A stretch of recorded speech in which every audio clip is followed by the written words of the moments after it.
আপনারা যদি খুব কম সময়ের মধ্যেই রসগোল্লা বানাতে চান তাহলে আপনারা একদম সঠিক ভিডিওতে এসেছেন।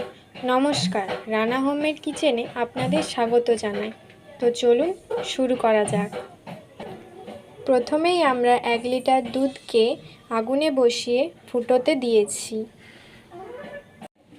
দুধটা ফুটে গেছে, এবারে আমি এতে একটি লেবু নিচুড়ে দিয়ে দিচ্ছি।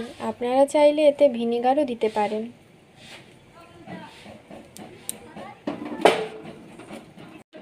আমার এখানে ছানা তৈরি হয়ে গেছে। এবার এটাকে একটি কাপড়ে ছেঁকে নেব।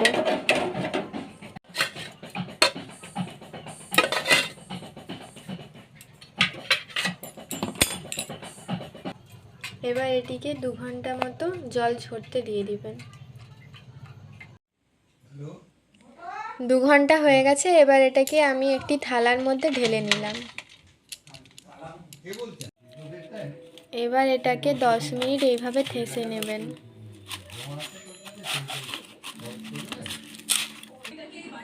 আমার 10 মিনিট ঠাসা হয়ে গেছে। এবার এতে আমি ছোট চামচের 8 চামচ খাবার সোডা দিয়ে দিচ্ছি। এবার এটাকে ভালো করে থেসে নিচ্ছি।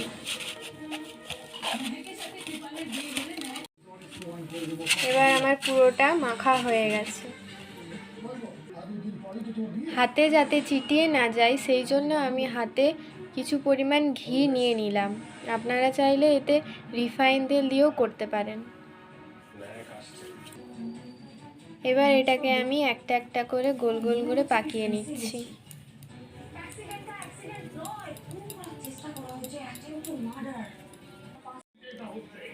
এইভাবে সবগুলোকে গোল গোল করে পাকিয়ে নেবেন। এইভাবে আমার সবগুলো পাকানো হয়ে গেল। এবার কড়াই বসিয়ে আমি এতে 2 বাটি জল দিয়ে দিচ্ছি। জলটা গরম হওয়ার পর এতে আমি 1 কাপ চিনি দিয়ে দিচ্ছি।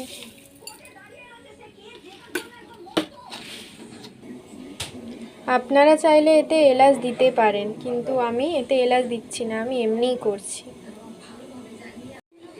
এইভাবে তুলে দেখবেন হাতে করে চিটচিটে ভাবটা এসেছে কিনা। আমাদের চিটচিটে ভাব এসে গেছে। আমার তাই জন্য মিষ্টির রস তৈরি। এবার এতে আমি একটি একটি করে রসগোল্লাগুলো দিয়ে দিচ্ছি।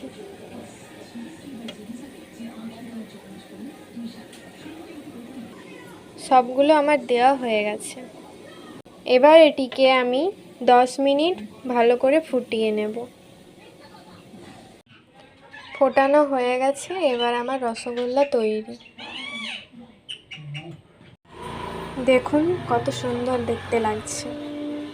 আমার ভিডিও যদি আপনাদের ভালো লেগে থাকে তাহলে সাবস্ক্রাইব করুন আমাদের চ্যানেলটি, যাতে পরের ভিডিওর জন্য নোটিফিকেশান আপনারা পান। তো ভালো থাকবেন, সুস্থ থাকবেন। টাটা।